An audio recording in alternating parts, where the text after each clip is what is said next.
Hello students, welcome in chemistry class. आज इस class में हम डिस्कस करेंगे वैलेंस बॉन्ड थ्योरी।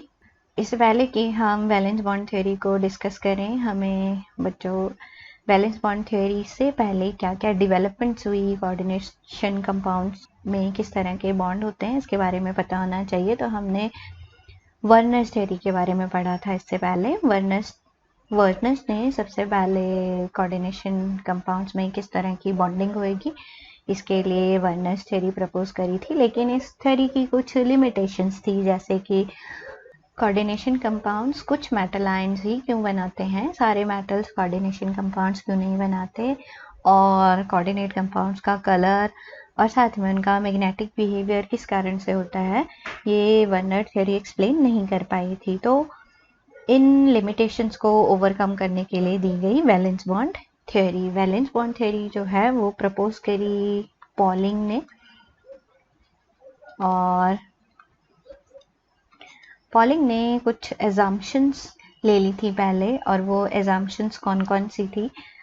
उन्होंने कहा कि सबसे पहले जो सेंट्रल मेटल एटम या आयन होता है वो क्या करता है, वो लिगेंड्स के इलेक्ट्रॉन पेयर एक्सेप्ट करने के लिए जगह बनाता है। ठीक है, तो हम कैसे इसको बताएंगे? हम बताएंगे कि central metal ions, central metal atom और ion makes available empty orbitals. ठीक है, एम्प्टी ऑर्बिटल्स वो अपने में प्रोवाइड करवाता है सो दैट कि लिगेंड्स वहाँ पर आए और अपने इलेक्ट्रॉन पेयर डोनेट करें। अब जनरली ये जो एम्प्टी ऑर्बिटल्स हैं ये कितने होने चाहिए, दैट डिपेंड्स ऑन कि सेंट्रल मेटल आयन का कोऑर्डिनेशन नंबर क्या है। जितना कोऑर्डिनेशन नंबर होगा उसी के हिसाब से वो एम्प्टी ऑर्बिटल वहाँ पे अवेलेबल कराएगा। ठीक है, नेक्स्ट जो एजम्पशन थी वो थी कि सेंट्रल मेटल एटम या आयन के ऑर्बिटल्स, जैसे हमारे पास s ऑर्बिटल्स हैं या p ऑर्बिटल्स हैं या d ऑर्बिटल्स हैं, they undergo hybridization to form orbitals of equivalent energy, या हाइब्रिड ऑर्बिटल्स वहाँ पे बनते हैं। और इन हाइब्रिड ऑर्बिटल्स में ये लिगेंड्स अपने इलेक्ट्रॉन पेयर डोनेट कर सकते हैं, और इस हाइब्रिडाइजेशन के बेस पर हम ज्योमेट्री प्रेडिक्ट कर सकते हैं कोऑर्डिनेट कंपाउंड्स की। जैसे हमारे पास मान लो हाइब्रिडाइजेशन sp3 हाइब्रिडाइजेशन है तो टेट्राहेड्रल ज्योमेट्री होगी। अगर हमारे पास dsp2 हाइब्रिडाइजेशन है तो स्क्वायर प्लानर ज्योमेट्री होगी।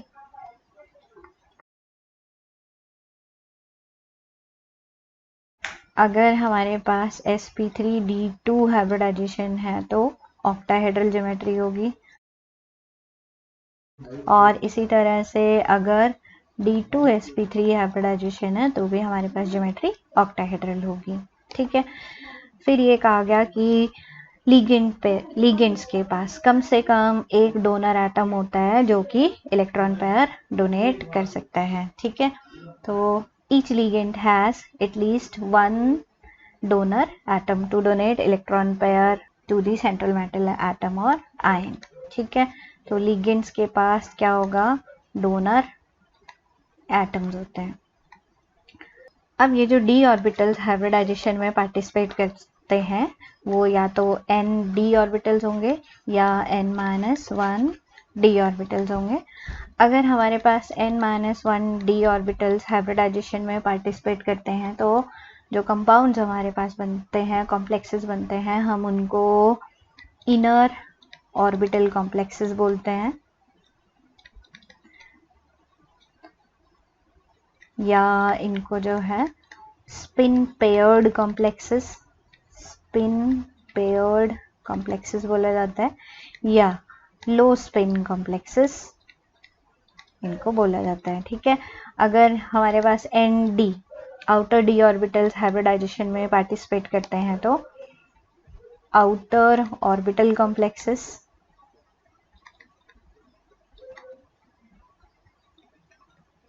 या इन्हें जो है स्पिन फ्री कॉम्प्लेक्सेस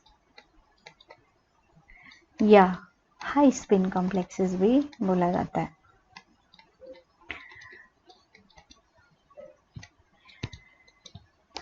अब हमारे पास hybrid orbitals central metal ion के पास प्रेजेंट है, डोनर एटम्स लिगेंड्स में प्रेजेंट है। तो फाइनली क्या होता है, there is overlapping between filled orbital from ligand and vacant hybridized orbital from central metal atom और ion। और इनमें अगर ओवरलैपिंग हो गई तो फाइनली हमारे पास क्या बन जाता है, कोऑर्डिनेट।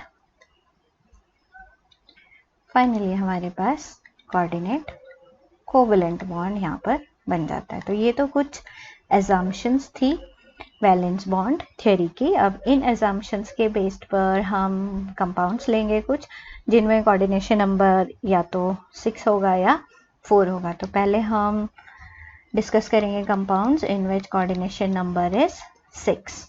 तो एग्जांपल ले लेते हैं। सपोज हमारे पास कंपाउंड है हेक्साअमीन क्रोमियम 3 आयन, और हमें जो है इसका स्ट्रक्चर एक्सप्लेन करना है on the basis of valence bond theory. तो किस तरह से एक्सप्रेस करेंगे हम इसका स्ट्रक्चर, आपने बहुत अच्छी तरह से समझना है बच्चों। एक बार अगर आपको समझ आ जाता है तो आप सारे कोऑर्डिनेट कंपाउंड जिनमें कोऑर्डिनेशन नंबर 6 है उनकी ज्योमेट्री को इजीली, उनकी बॉन्डिंग को आप वैलेंस बॉन्ड थ्योरी के अकॉर्डिंग शो कर सकते हो। तो कैसे करोगे आप, अगर आपको कोई भी कॉम्प्लेक्स आयन दिया है तो सबसे पहला काम आपका क्या होगा कि जो सेंट्रल मेटल आयन है उसका ऑक्सीडेशन नंबर निकालना।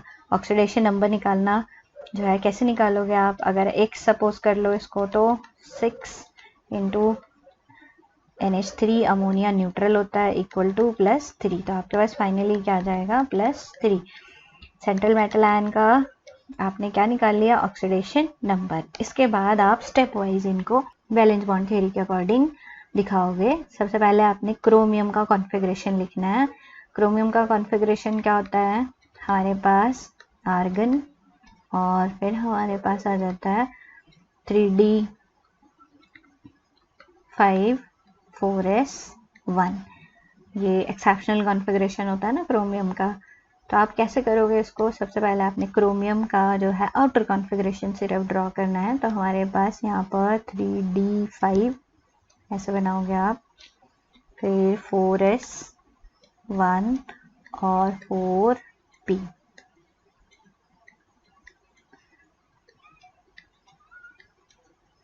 तो ये हमारे पास कौन सा है, 3D, ये है हमारे पास 4s और ये है हमारे पास 4p। आप इलेक्ट्रॉन शो कर दोगे इनमें 3D5 4s1। अब नेक्स्ट आप क्रोमियम ग्राउंड स्टेट में कॉन्फ़िगरेशन आ गई है। क्रोमियम आप ऑक्सीडेशन स्टेट में दिखाओगे आप, इसने 3 इलेक्ट्रॉन निकाल दिए तो एक पहले S से निकलेगा और 2 D से निकलेंगे। तो आपके पास क्या आ गया, क्रोमियम 3 पॉजिटिव का कॉन्फ़िगरेशन कुछ इस तरह से आ गया।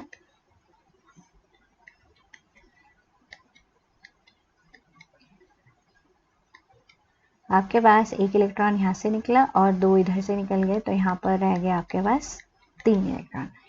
अब क्रोमियम 3 पॉजिटिव हाइब्रिडाइज्ड आप दिखाओगे। हाइब्रिडाइजेशन में कोऑर्डिनेशन नंबर कितना है यहाँ पर 6, तो 6 ऑर्बिटल्स इसने अवेलेबल कराने हैं फॉर 6 अमोनिया। तो अमोनिया मॉलिक्यूल के लिए 6 ऑर्बिटल्स क्या अवेलेबल हैं आपने देखना है पहले। तो 1 2 3 4 5 6 ऑर्बिटल्स अवेलेबल हैं। तो यहाँ पर हाइब्रिडाइजेशन हम दिखा देंगे।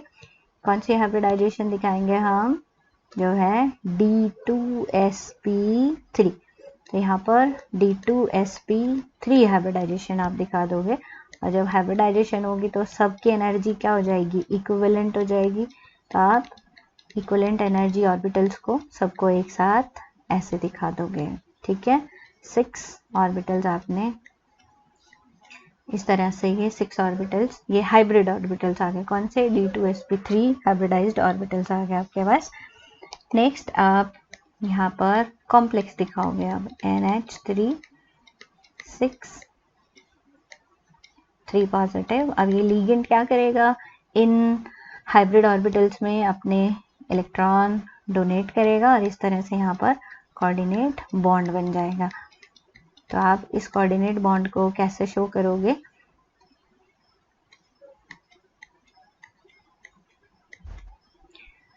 आपने या तो आप यहाँ पर NH3 लिख के ऐसे दिखा सकते हो NH3 और इस तरह से इसने अपने इलेक्ट्रॉन डोनेट कर दिए यहाँ पर, या आप जो है सिंपल यहाँ पे क्रॉस लगा सकते हो। क्रॉस लगाने का मतलब यहाँ पर ये D और हाइब्रिड ऑर्बिटल्स जो है इनके पास इलेक्ट्रॉन आ गए फ्रॉम NH3। तो या तो आप ऐसे दिखाओ या जो है आप इस तरह से भी दिखा सकते हो। तो ये तो हो गया आपके पास जो कंपाउंड है किस तरह से उसमें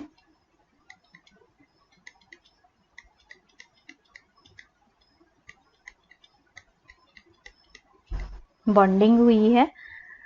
अब बच्चों यहाँ पर 3 अनपेयर्ड इलेक्ट्रॉन अवेलेबल हैं क्योंकि इनर d ऑर्बिटल्स इसमें पार्टिसिपेट करे। आपने देखा 3d ऑर्बिटल्स इसमें हाइब्रिडाइजेशन में पार्टिसिपेट कर रहे थे। तो ये जो है हमारे पास इनर ऑर्बिटल कॉम्प्लेक्स बना और लो स्पिन कॉम्प्लेक्स ये बनेगा। साथ में मैग्नेटिक बिहेवियर अगर हम यहाँ पर दिखाने लगे तो आपने कैसे देखना है? अगर यहाँ पर मैग्नेटिक बिहेवियर यहाँ पर अनपेयर्ड इलेक्ट्रॉन्स प्रेजेंट हैं तो क्या होगा? जो कॉम्प्लेक्स होगा दैट विल बी पैरामैग्नेटिक। और अगर सारे इलेक्ट्रॉन्स पेयर्ड हैं तो जो कॉम्प्लेक्स है वो होगा डायामैग्नेटिक। ठीक है, एक और एग्जांपल ले लेते हैं कोऑर्डिनेशन नंबर 6 का ही। मान लो अब मेरे पास है CO NH3 6 3 पॉजिटिव। अब बनाने का तरीका तो बिल्कुल वैसा ही है जैसा हमने ऊपर डिस्कस किया था। तो कैसे बनाओगे आप? सबसे पहले ऑक्सीडेशन स्टेट निकाल लोगे कोबाल्ट की, ये +3 आएगी, और ऑक्सीडेशन स्टेट के बाद आप कॉन्फ़िगरेशन लिख लोगे कोबाल्ट, और इसका एटॉमिक नंबर होता है 27। तो कॉन्फ़िगरेशन कैसे आ जाएगा? आर्गन, और फिर हमारे पास 3D 27 है। तो कैसे बताया हुआ मैंने आपको? 3D7 4s2। ठीक है, अब जो है आप पहले ग्राउंड स्टेट में कोबाल्ट का कॉन्फ़िगरेशन लिख दोगे।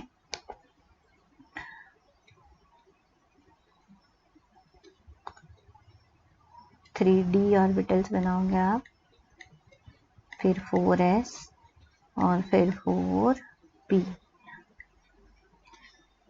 3D 4s और 4p।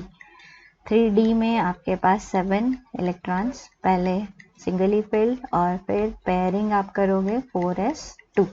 Cobalt 3 positive. अब आपने 3 इलेक्ट्रॉन यहाँ से निकालने हैं तो पहले आउटर 4s से 2 इलेक्ट्रॉन निकलेंगे, और जब यहाँ से इलेक्ट्रॉन D में से निकाल रहे हो आप बच्चों तो क्या याद रखना है आपको? पहले इलेक्ट्रॉन्स अनपेयर्ड करना है आपने, जो पेयर्ड इलेक्ट्रॉन है। तो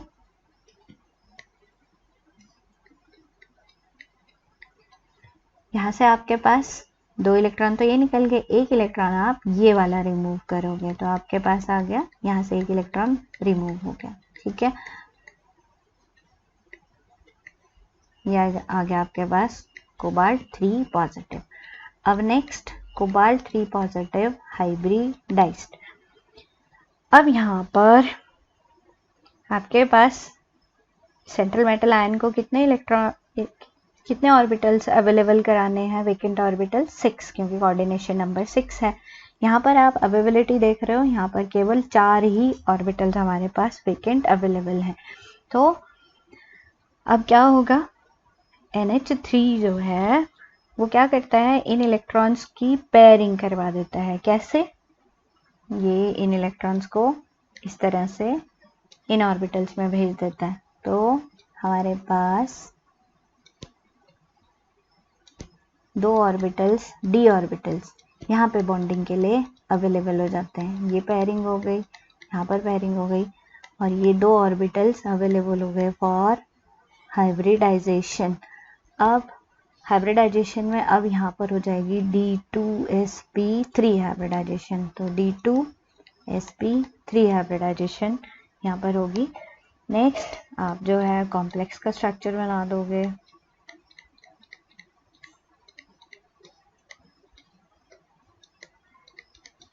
तो आपने क्या करना है, पहले ये d ऑर्बिटल्स तो आप ऐसे दिखा दोगे और 6 हाइब्रिडाइज्ड ऑर्बिटल्स आप ऐसे दिखा दोगे जिनमें इलेक्ट्रॉन्स आ रहे हैं फ्रॉम अमोनिया। तो मैं यहाँ पर इस तरह से इलेक्ट्रॉन्स अमोनिया के यहाँ पर आगे ऐसे दिखा सकती हूँ, ठीक है। तो ये आ गया हमारे पास हेक्सामीन कोबाल्ट 3 आयन का जो है आयन की ज्योमेट्री। अब क्योंकि बच्चों आप यहाँ पे देख रहे हो सारे इलेक्ट्रॉन्स पेयर्ड हैं, d ऑर्बिटल में सारे इलेक्ट्रॉन पेयर्ड हैं, तो मैग्नेटिक बिहेवियर कैसा हो जाएगा इसका, मैग्नेटिक बिहेवियर ये हो जाएगा डाया मैग्नेटिक, क्योंकि सारे इलेक्ट्रॉन्स क्या हैं, पेयर्ड आप देख रहे हो। तो जहाँ पर सारे इलेक्ट्रॉन्स पेयर्ड होंगे वो डायामैग्नेटिक और जहाँ अनपेयर्ड इलेक्ट्रॉन्स होंगे वो पैरामैग्नेटिक। अब क्योंकि यहाँ पर भी इनर d ऑर्बिटल्स पार्टिसिपेट कर रहे थे तो ये वाला कॉम्प्लेक्स हो गया लो स्पिन कॉम्प्लेक्स या स्पिन पेयर्ड कॉम्प्लेक्स हो गया। अब मान लो हमें COF6 हेक्साफ्लोरो कोबाल्टेट 3 आयन, इसकी जो है ज्योमेट्री मान लो हमने वैलेंस बॉन्ड थ्योरी के अकॉर्डिंग एक्सप्लेन करनी है, तो कैसे करेंगे। अब बच्चों आपको एक चीज़ यहाँ पर याद रखनी है और वो क्या होगी, पहले हम इसके स्टेप्स लिख लेते हैं। कोबाल्ट अगेन कोबाल्ट कॉन्फ़िगरेशन जैसा हम ऊपर लिख चुके हैं वैसे ही यहाँ पर आएगा 3D7 4s2 और 4p। कोबाल्ट ग्राउंड स्टेट में मैं बना रही हूँ 3D7 4s2 एंड 4p। पहले सिंगल ही भरेंगे, कौन सा रूल फॉलो कर रहे हो बच्चों हम, और फिर इनकी पेयरिंग होगी, ठीक है। तो हंस रूल ऑफ मैक्सिमम मल्टीप्लिसिटी ऐसे ही होता है ना, 4s2 फिर कोबाल्ट 3 पॉजिटिव। अब इलेक्ट्रॉन निकलेंगे, कैसे बताया मैंने आपको, पहले 4s से निकलेंगे और फिर 4s से निकलने के बाद 3d से, और यहाँ पर भी इलेक्ट्रॉन पहले इलेक्ट्रॉन्स अनपेयर्ड होंगे, यहाँ पर 2 यहाँ से निकले और 1 यहाँ से निकल जाएगा, तो ये कोबाल्ट 3 पॉजिटिव हो गया। अब कोबाल्ट 3 पॉजिटिव हाइब्रिडाइज्ड। अब क्योंकि कोऑर्डिनेशन नंबर 6 है और इसको 6 ऑर्बिटल्स अवेलेबल कराने हैं। अब यहाँ पर क्या होता है बच्चों, एक्चुअली जैसे हमने ऊपर पढ़ा कि NH3 ने क्या करा था, यहाँ पे इलेक्ट्रॉन्स को इधर पेयर करवा दिया था, लेकिन जो ये फ्लोराइड लिगेंड है ना, ये इलेक्ट्रॉन्स के पेयरिंग नहीं करवा पाता। तो यहाँ पर बजाय इनर d ऑर्बिटल के यहाँ पे यूज होंगे आउटर d ऑर्बिटल्स। तो वो ये वाले d ऑर्बिटल्स तो ऐसे ही रहेंगे 4s 4p और फिर हमारे पास यहाँ पे 4d यूज करेंगे हम।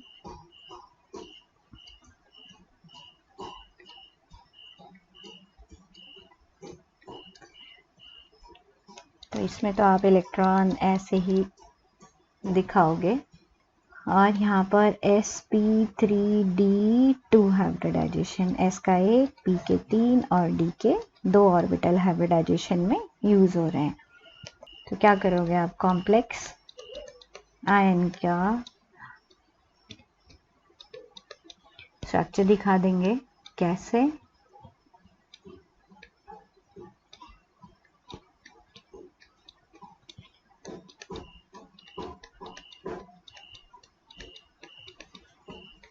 यहाँ पर 6 ऑर्बिटल्स आप इकट्ठे दिखाओगे। यहाँ पे इलेक्ट्रॉन्स आ गए फ्रॉम फ्लोराइड एंड लिगेंड, जो यहाँ पे F नेगेटिव हमारे पास लिगेंड था, उसने अपने इलेक्ट्रॉन डोनेट कर दिए और यहाँ पर ये जो 3 ऑर्बिटल रह गए अनहाइब्रिडाइज्ड d ऑर्बिटल्स, ये अनहाइब्रिडाइज्ड d ऑर्बिटल्स हैं। इस तरह से आप देखोगे यहाँ पर आउटर d ऑर्बिटल्स यूज हो रहे हैं, तो ये वाला जो है कॉम्प्लेक्स क्या बोलेंगे हम इसको, आउटर ऑर्बिटल कॉम्प्लेक्स। और साथ में आप देख रहे हो नंबर ऑफ अनपेयर्ड इलेक्ट्रॉन्स यहाँ पर ज़्यादा हैं, तो इसलिए ये हाई स्पिन कॉम्प्लेक्स। और मैग्नेटिक बिहेवियर कैसा होगा इसका, क्योंकि अनपेयर्ड इलेक्ट्रॉन है तो मैग्नेटिक बिहेवियर आप बता दोगे, दिस इज पैरा मैग्नेटिक। अब बच्चों वैलेंस बॉन्ड थ्योरी की ये एजम्पशन थी कि पहले यहाँ पर मैग्नेटिक डाटा हम मैग्नेटिक ससेप्टिबिलिटी एक्सपेरिमेंट्स करके इनका मैग्नेटिक डाटा निकालते थे कि कौन डायमैग्नेटिक होगा, कौन पैरामैग्नेटिक होगा और किसकी मैग्नेटिक स्ट्रेंथ ज़्यादा होगी, और फिर उसके बेस पर हम ये बताते थे कि आइदर आउटर d ऑर्बिटल्स और inner d orbitals are used in hybridization. ठीक है ना, जैसे आप NH3 में तो आपके इनर d ऑर्बिटल यूज हो गए, लेकिन जब F आया तो हमारे पास आउटर d ऑर्बिटल्स यूज हो रहे हैं। तो आपने यहाँ पे याद रखना है कि कुछ कॉम्प्लेक्सेस ऐसे हैं, कुछ लिगेंड्स ऐसे हैं जो पेयरिंग करवाते हैं।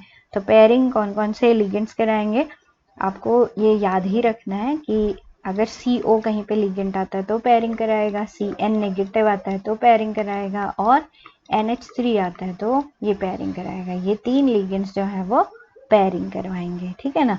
नेक्स्ट हम लेंगे bonding in compounds where coordination number is 4। अब कोऑर्डिनेशन नंबर 4 है तो ज्योमेट्री हमारे पास या तो हाइब्रिडाइजेशन ज्योमेट्री sp3 होगी या dsp2 होगी। एग्जाम्पल से समझ लेते हैं हम किस तरह से। तो फर्स्ट एग्जाम्पल हम लेते हैं टेट्रासाइनोनिकलेट।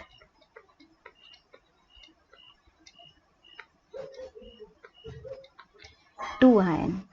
अब ये जो कॉम्प्लेक्स है यहाँ पर बच्चों आप निकिल सेंट्रल मेटल आयन देख रहे हो, निकिल का एटॉमिक नंबर 28। तो कॉन्फ़िगरेशन क्या हो जाएगा, 3d आर्गन और 3d8 4s2। निकल को आप ग्राउंड स्टेट में लिखोगे तो हाइब्रिडाइजेशन यहाँ पे कितनी आ जाएगी हमारे पास, +2 हाइब्रिडाइजेशन आ जाएगी। आप इजीली निकाल सकते हो इसको। निकिल ग्राउंड स्टेट में कॉन्फ़िगरेशन, आउटर कॉन्फ़िगरेशन में लिख रही हूँ, तो 3d8 4s2 और 4p।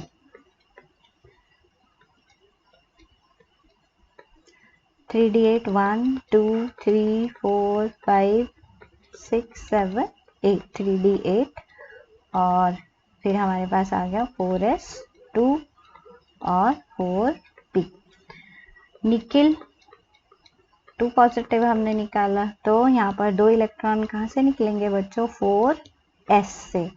4s से 2 इलेक्ट्रॉन निकल जाएंगे और 4p, और यहाँ पर D में हमारे पास इलेक्ट्रॉन SH आ जाएंगे जैसे हमने ऊपर फिल किए थे। अब कोऑर्डिनेशन नंबर 4 है तो आपके पास एम्प्टी ऑर्बिटल्स कितने चाहिए, 4। हमारे पास 4 ऑर्बिटल्स इजीली अवेलेबल हैं, लेकिन जो एक्सपेरिमेंटल डाटा है वो शो करता है कि ये जो टेट्रासाइनोनिकलेट कंपाउंड है ना, दिस इज डायामैग्नेटिक, और साथ में इसकी ज्योमेट्री जो है वो आती है हमारे पास स्क्वायर प्लानर। अब अगर हम sp3 हाइब्रिडाइजेशन यहाँ पे करते हैं तो ज्योमेट्री तो टेट्राहेड्रल आएगी और साथ में कंपाउंड कैसा आएगा, पैरामैग्नेटिक। लेकिन जब इसका एक्सपेरिमेंटली मैग्नेटिक बिहेवियर चेक किया गया तो ये कंपाउंड कैसा आया, डायामैग्नेटिक। तो इसका मतलब यहाँ से ये जो इलेक्ट्रॉन है इनकी पेयरिंग हो जाएगी। तो हाइब्रिडाइजेशन में क्या होगा, हमारे पास इलेक्ट्रॉन्स की पेयरिंग हो गई तो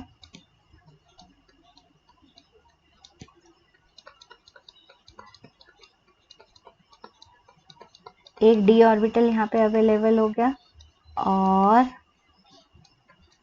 बाकी d, एक s और 2 p ऑर्बिटल यहाँ पर हाइब्रिडाइजेशन में पार्टिसिपेट करेंगे, तो dsp2 हाइब्रिडाइजेशन यहाँ पर आ जाएगी। ठीक है, अब आप जो है फाइनली कॉम्प्लेक्स लिख लोगे, टेट्रासाइनो निकलेट 2 आयन।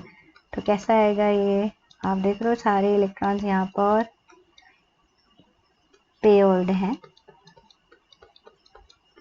तो स्पिन पेयर्ड कॉम्प्लेक्स बनेगा ये यहाँ पर, और साथ में स्क्वायर प्लानर ज्योमेट्री आएगी। यहाँ पर 4 ऑर्बिटल्स, ये आगे एक अनहाइब्रिडाइज्ड p ऑर्बिटल है और यहाँ पर इलेक्ट्रॉन आगे from Cn, unhybridised p orbital. तो इस तरह से यहाँ पर हमारे पास ये कंपाउंड कैसा आ गया, मैग्नेटिक बिहेवियर अगर आप देखोगे तो डाया मैग्नेटिक।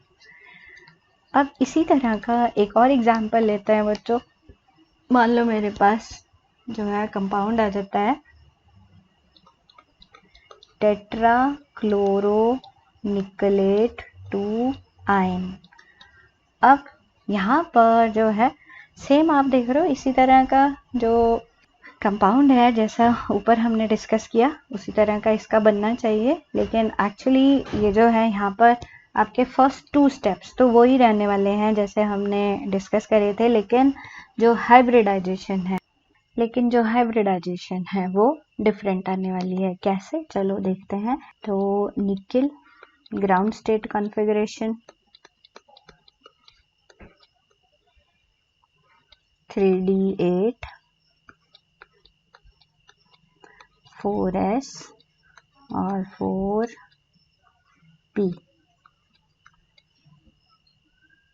आपके पास 3d8 आप ऐसे बना दोगे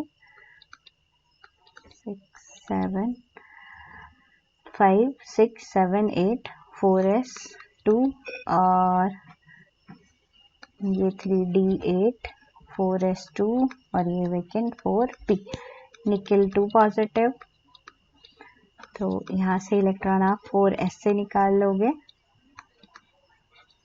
4p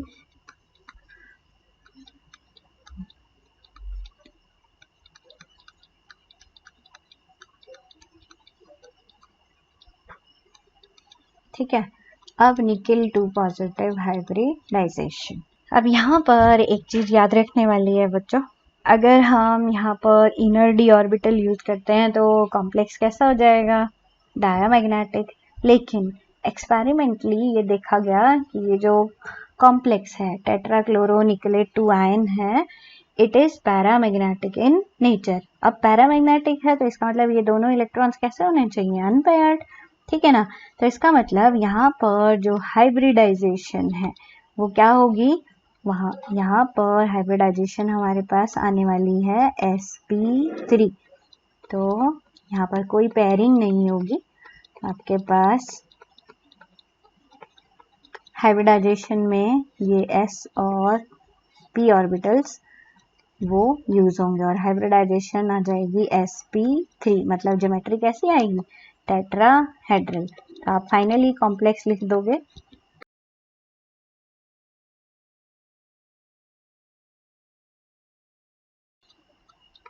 और ये आपके पास टेट्राहेड्रल कॉम्प्लेक्स आ जाएगा इस तरह से। यहाँ पर इलेक्ट्रॉन आ गए फ्रॉम क्लोराइड।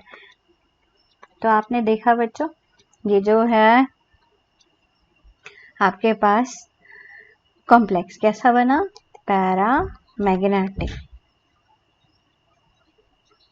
तो इस तरह से ये था आपके पास वैलेंस बॉन्ड थ्योरी के अकॉर्डिंग डिफरेंट जो है कंपाउंड जिनमें कोऑर्डिनेशन नंबर 6 है और 4 है, उनकी एक्सप्लेनेशन, उनके स्ट्रक्चर की, उनकी ज्योमेट्री की और उनके मैग्नेटिक बिहेवियर की। अब जो है बात कर लेते हैं वैलेंस बॉन्ड थ्योरी की लिमिटेशंस की। तो लिमिटेशंस क्या क्या रहने वाली हैं इसकी, तो सबसे बड़ी लिमिटेशन तो यही थी बच्चों कि हमें जो है ये पता नहीं चल पा रहा था कि कौन सा लिगेंड पेयरिंग कराएगा और कौन सा पेयरिंग नहीं कराएगा। मतलब हम कैसे पता लगाएंगे कि कौन सा कॉम्प्लेक्स जो है लो स्पिन या कौन जो है लिगेंड हाई स्पिन कॉम्प्लेक्सेस बनाने वाला है। ठीक है, तो हम कह सकते हैं लिगेंड की फील्ड स्ट्रेंथ क्या होगी, ये वैलेंस बॉन्ड थ्योरी एक्सप्लेन नहीं कर पाई थी। साथ में जो मैग्नेटिक बिहेवियर आप देख रहे हैं, मैग्नेटिक बिहेवियर हम कहाँ से पता लगा रहे हैं, मैग्नेटिक ससेप्टिबिलिटी एक्सपेरिमेंट से। एक तरह के एक्सपेरिमेंट होते हैं जहाँ पर किसी कंपाउंड को एक्सटर्नली मैग्नेटाइज्ड किया जाता है और पर यूनिट वॉल्यूम में वो कितना मैग्नेटाइज हुआ ये कैलकुलेट करके उसकी मैग्नेटिक स्ट्रेंथ पता लगा लेते हैं, मैग्नेटिक बिहेवियर पता लगा लेते हैं। तो पहले magnetic data calculate, magnetic strength उनकी कैलकुलेट की जाती है और फिर उसके बेस पर एक स्ट्रक्चर जो है वो या ज्योमेट्री वो दी जाती है। तो इसका मतलब यहाँ पर कोई क्वांटिटेटिव इंटरप्रिटेशन मैग्नेटिक डाटा की नहीं हुई थी, या हम जो है मैग्नेटिक बिहेवियर किस कॉम्प्लेक्स का किस तरह का होगा ये थ्योरी नहीं बता पाई थी। तो no quantitative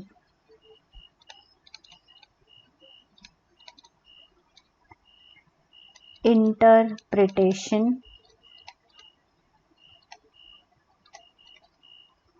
of magnetic behavior या magnetic data। फिर जो है colored complexes क्यों होते हैं ये एक्सप्लेन नहीं कर पाई थी वैलेंस बॉन्ड थ्योरी। और साथ में थर्मल स्टेबिलिटी या काइनेटिक स्टेबिलिटी किस तरह की होगी कोऑर्डिनेट कंपाउंड्स की, ये भी एक्सप्लेन नहीं कर पाई थी वैलेंस बॉन्ड थ्योरी। तो ये कुछ लिमिटेशंस थी और एक मेन लिमिटेशन बच्चों की वैलेंस बॉन्ड थ्योरी मैक्सिमम जो है एजम्पशंस पर बेस्ड थी। ठीक है, तो ये थी आपके पास वैलेंस बॉन्ड थ्योरी। हालांकि वैलेंस बॉन्ड थ्योरी ने वर्नर थ्योरी को काफ़ी हद तक इम्प्रूव कर दिया था, उसकी लिमिटेशंस को ओवरकम करने की कोशिश करी थी, लेकिन इसकी अपनी ही कुछ लिमिटेशंस थी और इन लिमिटेशंस को फर्दर ओवरकम किया गया नेक्स्ट क्रिस्टल फील्ड थ्योरी में, जो कि हम नेक्स्ट लेक्चर में डिस्कस करने वाले हैं। So keep watching, thank you.